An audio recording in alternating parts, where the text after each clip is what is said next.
Bonjour à tous ou bonsoir à tous, chers auditeurs, auditrices de la radio Trois Anges. Pour ceux qui ne connaissent pas ma voix, je m'appelle Nicolas Michael. Je suis conseillère conjugale familiale, thérapeute de couple et je suis aussi éducatrice de jeunes enfants. Alors, la thématique que nous allons aborder aujourd'hui, pour ceux qui m'écoutent, c'est la thématique de la blessure d'abandon. Alors, la blessure d'attachement, pas la blessure d'abandon, je me suis trompée, pardon, mais plutôt la blessure d'attachement. Je vous invite à courber la tête, nous allons prier. Notre Seigneur, notre Dieu, notre Père céleste, roi des rois, créateur de l'univers, l'alpha, l'oméga, le commencement et la fin. Je veux te bénir, Père, je veux te louer pour la grâce que tu nous accordes de pouvoir venir à tes pieds, parler des choses qui vont nous faire du bien, parler des choses qui vont guérir le cœur d'un père, le cœur d'une épouse, le cœur d'un époux et le cœur d'un enfant. Alors nous te recevons, Saint-Esprit, nous t'accueillons dans le nom de Jésus-Christ, le Fils du Dieu très haut. Amen. Alors, encore une fois, rebonjour ou rebonsoir à tous. J'aimerais vous inviter à prendre un texte qui se trouve dans Genèse 2, le verset 24. Genèse 2, le verset 24, il est écrit, pour ceux qui ont déjà leur Bible en main, peut-être que je peux vous accorder 2 minutes, le temps de chercher le passage. Genèse 2, le verset 23 à 24, il est écrit. Et l'homme dit, voici cette fois celle qui est os de mes os, chair de ma chair. On l'appellera femme parce qu'elle a été tirée, elle a été prise de l'homme. C'est pourquoi l'homme quittera son père et sa mère et s'attachera à sa femme et ils deviendront une seule chair. Alors, le passage qui m'intéresse, c'est plutôt le passage 24 qui dit, c'est pourquoi l'homme quittera son père et sa mère et s'attachera à sa femme. Remarquez bien cet écrit, le couple doit s'attacher. L'homme va s'attacher avec sa femme, la femme aussi va s'attacher avec son mari. Et pour être attaché, il faut connaître qu'est-ce que ça veut dire l'attachement. Si on ne connaît pas, on ne peut pas être attaché. Attaché signifie lié. Attaché signifie avoir une relation ensemble. Attaché signifie le fait de pouvoir mettre en commun. Attaché signifie passer aussi du temps ensemble à rire, passer du temps aussi à parler. C'est ça qui va créer le lien d'attachement. Mais ce n'est pas l'attachement que nous allons traiter, mais c'est plutôt la blessure d'attachement. La question que peut-être qu'un auditeur, une auditrice va me poser, Sœur Michael, ou peut-être je ne sais pas comment vous allez m'appeler, qu'est-ce que c'est qu'une blessure d'attachement? Alors, qu'est-ce que c'est une blessure d'attachement? Une blessure d'attachement est un moment marquant dans une relation de couple. C'est une blessure où l'un des deux partenaires n'apporte pas à l'autre le soutien attendu lors d'un moment de grande vulnérabilité. Je vais répéter, qu'est-ce que c'est que la blessure d'attachement? La blessure d'attachement, c'est que l'un des deux partenaires dans le couple, à un certain moment donné, que l'autre était en difficulté émotionnelle, l'autre n'a pas tendu la main ou n'a pas écouté ou ne s'est pas senti soutenu émotionnellement lors d'un moment de grande vulnérabilité. Là aussi, c'est peut-être une grande phrase que peut-être pour beaucoup qui n'a peut-être pas de sens. Je vais essayer d'être beaucoup au plus près au mot, le mot. Au mot, le mot. Ça veut dire quoi? Ça veut dire à un certain moment donné, un des partenaires, ça peut être madame ou ça peut être monsieur, était dans une situation conflictuelle, difficile émotionnellement. Monsieur ou madame n'a pas été un soutien émotionnel. Et comme ça n'a pas été un soutien émotionnel, ça va créer une blessure qu'on appelle la blessure d'attachement. Peut-être que je parle à un mari ou à une femme qui écoute la radio en cet instant. Il y a des maris, hein, leur collusion, c'est des collusions mère-enfant. C'est des maris qui vont gâter leurs femmes physiquement, par exemple. C'est des maris qui vont faire des courses. La maison peut être remplie de courses, hein, mais émotionnellement, ces maris ne soutiennent pas leur épouse. Il y a des épouses aussi qui peuvent être une aide en fait magnifique pour le mari sur le plan d'aide ménagère, sur le plan de la cuisine. C'est une bonne épouse, elle sait cuisiner, hein. Elle sait aussi nettoyer toute la maison. Elle sait aussi remplir un courrier. Elle peut être l'aide physique, mais l'aide émotionnelle à un moment donné ou dans une situation, dans une histoire du couple, eh ben, elle n'est pas capable ou n'a pas été. Et c'est ça qui va créer une blessure qu'on appelle la blessure d'attachement.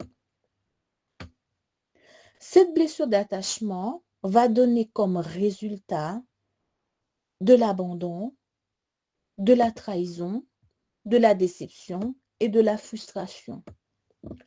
Les liens d'attachement sont un petit peu complexes. On peut être dans l'attachement sécure, on peut être dans l'attachement insécure.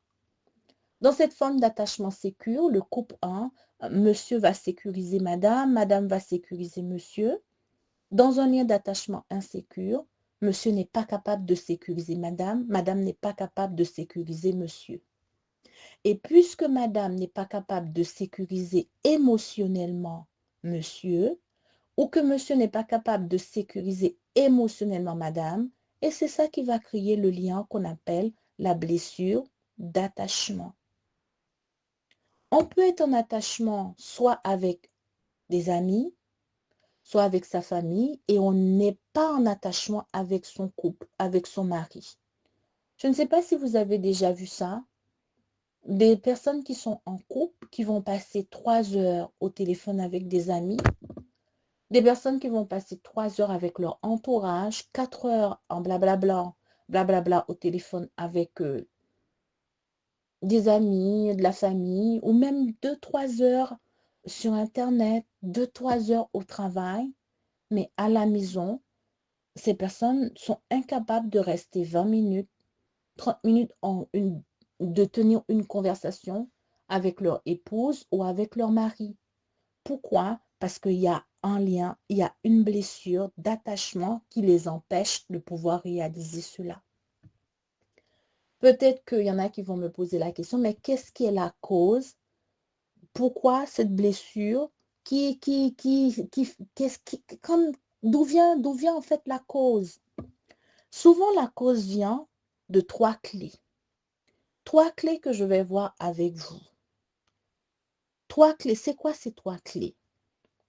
Ces 3 clés viennent d'une communication basée sur le jugement, l'accusation et l'incompréhension. Si dans la communication, le couple est souvent dans le jugement, le mari juge beaucoup la femme juge beaucoup le mari, il y a beaucoup d'accusations, il y a beaucoup d'incompréhension, et bien tôt ou tard, ça va créer des difficultés d'attachement. Par exemple, si je sais que je vais raconter quelque chose avec mon mari, je vais raconter le vécu de ma journée et que je sais que mon mari va juste écouter pour m'accuser, pour me juger et puis pour me tabasser, pour me taper derrière, mais je ne serai pas en attachement avec lui. Je vais être plutôt en attachement avec un ami ou une amie qui est capable de m'écouter, de me sécuriser. Ou mon mari, c'est vice-versa, s'il vient vers moi et que quand il va me raconter quelque chose et que je suis toujours dans le jugement, l'accusation, l'incompréhension, le lien d'attachement sera très compliqué, très difficile. Donc, pour créer de l'attachement, pour qu'il n'y ait pas pour que la blessure de l'attachement soit diminuée ou que la blessure de l'attachement n'ait pas sa place dans un couple, il faut que le couple arrive à communiquer avec bienveillance.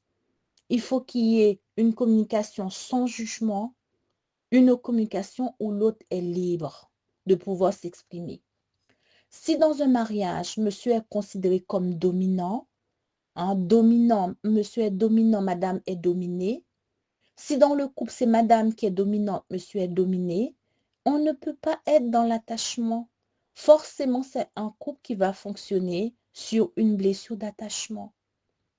Nous ne sommes pas mariés pour commander l'autre. Nous ne sommes pas mariés pour juger l'autre. Nous ne sommes pas mariés pour être dans ça. La Bible nous dit que quand Jésus reviendra, nous serons comme des avocats pour juger, pas les anges, pas les saints, mais pour juger Satan et ses acolytes. Si toi, tu es dans ton couple et que tu n'as pas de parole de bienveillance envers ton mari, ni de parole de bienveillance envers ta femme, tu es toujours en train de casser du sucre, en train de parler, gna, gna, gna, gna, gna, gna. Mais comment tu veux que ta femme, elle soit dans l'attachement avec toi? Mais comment tu veux que ton mari puisse être dans l'attachement avec toi, puisque tous les jours, il y a toujours des reproches. Tu n'as pas bien fait la vaisselle, tu n'as pas bien fait le manger, tu n'as pas bien fait ceci, tu n'as pas bien fait cela. Il n'y a pas un moment où on s'écoute émotionnellement.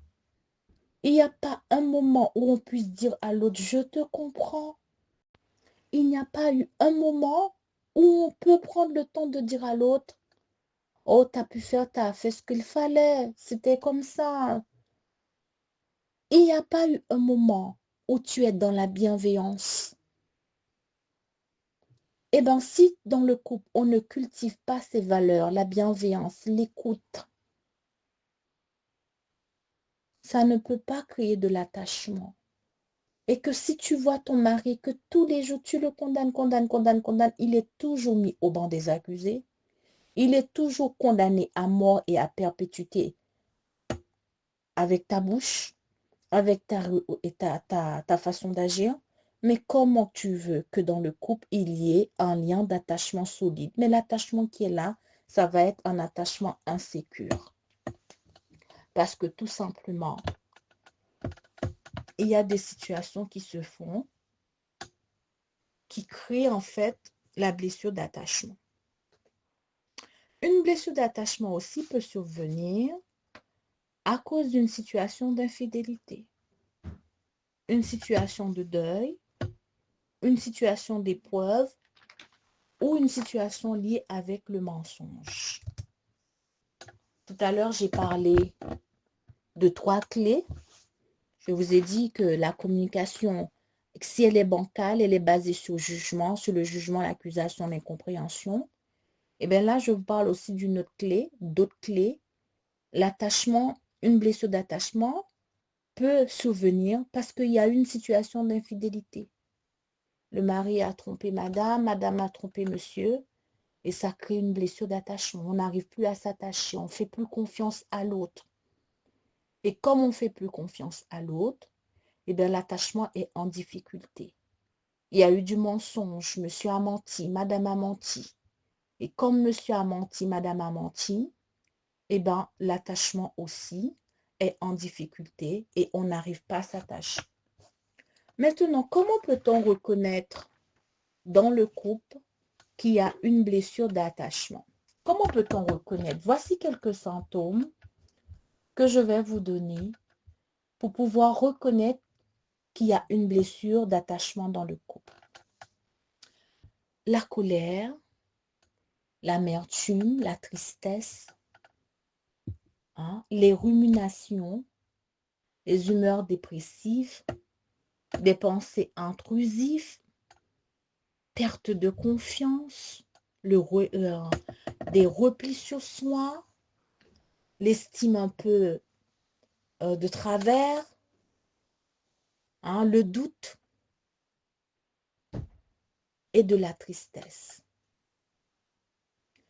Si vous êtes dans ces situations et que vous êtes tout le temps en colère contre votre mari ou contre votre épouse, et que s'il y a de l'amertume dans le cœur, de la tristesse et que vous êtes tout le temps en train de ressasser, c'est qu'il y a une blessure d'attachement qui est là. Si vous êtes tout le temps dans la peur qu'il me trompe, la peur qu'elle me trompe, c'est qu'il y a un problème qui est en lien avec l'attachement.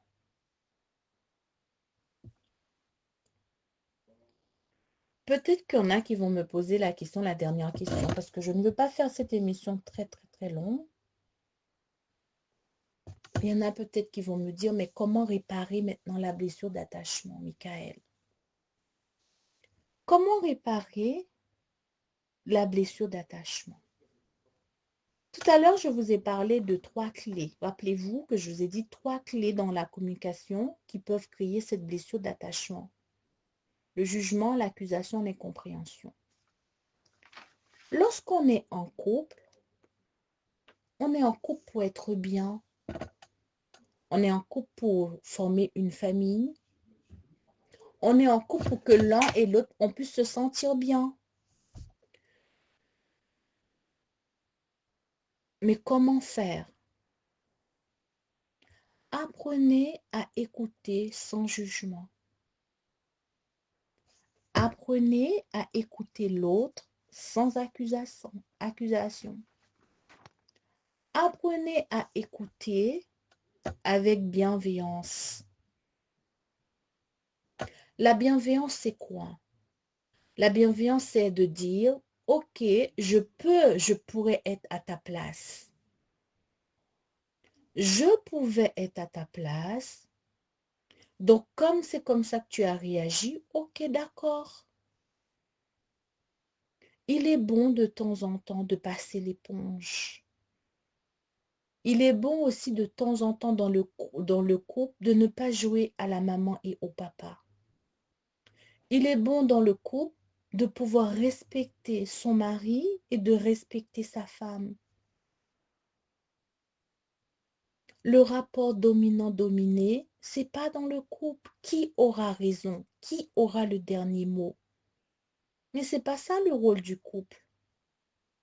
On n'est pas marié pour que tous les jours on veut savoir qui a raison, qui n'a pas raison, qui domine, qui commande. Mais ce n'est pas ça le couple. Un couple, c'est fait pour passer du temps à rire, à partager les émotions, à être dans la compréhension, la verbalisation et dans la réciprocité. Mais si on est tous les jours en train de se déchirer pour qui a raison, qui n'a pas raison, qui a tort, qui n'a pas tort, qui a le dernier mot, qui n'a pas le dernier mot, tôt ou tard, le couple finira très mal. Maintenant, pour créer sortir de cette blessure d'attachement, apprenez à écouter. Apprenez aussi à pardonner. Ça, c'est une clé. Pardonner, écouter. Lorsque j'accompagne les couples qui sont en difficulté, qui sont en lien aux blessures d'attachement, souvent je peux demander, je demande des fois à ceux qui sont, c'est pas tout le temps, je dis souvent, mais c'est pas vraiment souvent, je peux demander à celle qui est blessée ou la personne qui est blessée, qui n'arrive pas à pardonner, d'acheter un petit tableau avec la craie. Vous achetez un petit tableau et vous notez l'offense, ce qui vous a blessé. Vous notez l'offense sur le petit tableau et une fois que vous l'avez noté, vous priez dessus. Par exemple, tel jour, telle heure, ma femme m'a blessée, elle ne m'a pas écouté, elle m'a critiqué, elle m'a abandonné, elle m'a rejeté, elle ne m'a pas soutenu. Vous écrivez ça sur le petit tableau. Et une fois que vous avez fini de l'écrire, vous pouvez choisir de ne pas l'écrire sur un tableau, sur une feuille de papier aussi. Vous l'écrivez sur une feuille de papier, vous priez dessus. Et une fois que vous avez prié dessus, vous avez mis le mot sur une feuille de papier ou un tableau. Vous prenez la décision aussi de dire, aujourd'hui, par exemple, vous pouvez dire aujourd'hui lundi, lundi 10 juin, 10 juillet, 10 mai, j'en sais rien, j'ai décidé de pardonner à ma femme parce qu'elle ne m'a pas soutenue, parce qu'elle ne m'a pas écoutée, parce qu'elle ne m'a pas valorisée. Moi, Michael, moi, Jean-Marie, moi, Gabriel, j'ai décidé de pardonner. Et vous le mettez aussi sur le tableau. Et vous priez une deuxième fois en disant, moi, Michael, je décide ou j'ai décidé de pardonner à mon mari au nom de Jésus. Je relâche le pardon, hein, j'abandonne la colère, j'abandonne l'amertume, j'abandonne la frustration et je pardonne au nom de Jésus. Hein. Et vous faites cela en déclarant à voix haute, pour ceux qui prient à voix haute, pour ceux qui ne prient pas à voix haute, vous vous débrouillez comme vous pouvez. Et ensuite, vous effacez le contenu de ce que vous avez écrit sur le tableau, vous l'effacez ou vous déchirez le papier. En déchirant le papier, vous pouvez dire à Dieu, aujourd'hui, j'ai choisi dans le visible et dans le spirituel de déchirer ce que j'avais dans le cœur, hein, et d'abandonner toute chose.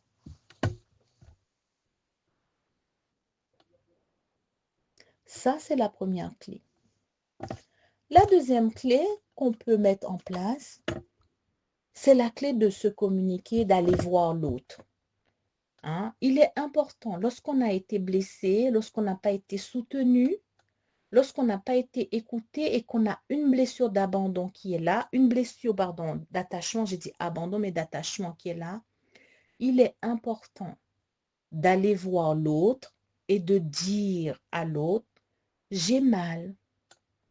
J'ai mal parce que tel jour, telle date, j'ai ressenti telle chose, telle chose, telle chose lorsque tu me parlais, lorsque on a eu telle conversation, telle discussion, j'ai ressenti ça, je suis venue pour qu'on puisse discuter ensemble.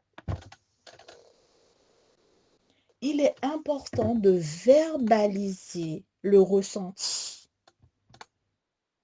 Alors, la personne qui va verbaliser le ressenti va pouvoir s'exprimer librement.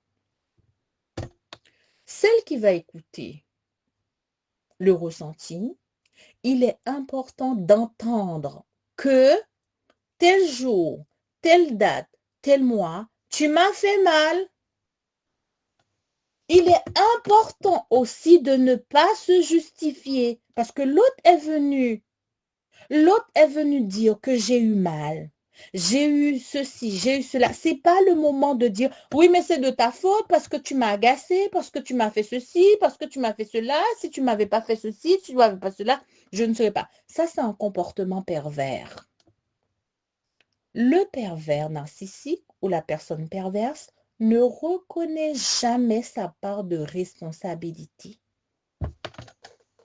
On peut être pervers, mais on n'est pas pervers narcissique. On peut avoir un comportement pervers, mais on n'est pas pervers narcissique. Alors, je souligne un peu, hein.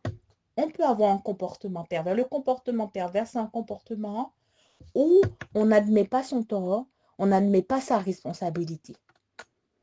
Hein? Celui qui a un comportement pervers, c'est toujours l'autre. C'est jamais de sa faute. Hein? Celui qui n'arrive pas à reconnaître sa faute, à reconnaître ses erreurs, souvent c'est parce qu'il y a de l'orgueil qui est là. L'orgueil l'empêche. L'orgueil empêche à l'autre de reconnaître que j'ai eu tort, de reconnaître que j'ai fait du mal à l'autre, de m'abaisser, de m'humilier en disant je m'excuse, ce n'était pas volontaire, je suis désolée, je te demande pardon. Chers auditeurs, auditrices, il est important. Lorsque quelqu'un vient nous voir pour nous dire j'ai eu mal, je me sens pas bien parce que tout simplement, la fois dernière, quand il y a eu telle conversation, telle discussion, je me suis sentie blessée. Pour réparer une blessure, il est bon et il est capital de pouvoir reconnaître que l'autre a été blessé et de demander pardon à l'autre. Et de dire, bon, mais ce n'était pas volontaire, Je m'excuse et je te demande pardon. Le pardon, lorsque le pardon est libéré, ça soigne.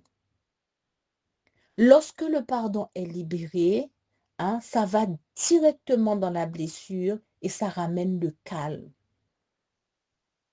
Ça ramène la paix. Je vais m'arrêter là. C'était juste un partage. Je voulais partager quelques clés. Je vais partager ce que c'est une blessure en lien avec l'attachement, les conséquences et comment réparer. Je vais prier pour clôturer. Seigneur, je te remercie parce que tu m'as donné la grâce, l'opportunité de partager avec chaque auditeur, auditrice de cette radio. Merci Seigneur, que seul ton nom soit élevé. Réconcilie, bénis, pardonne dans le nom de Jésus-Christ, le Fils du Dieu très haut. Amen.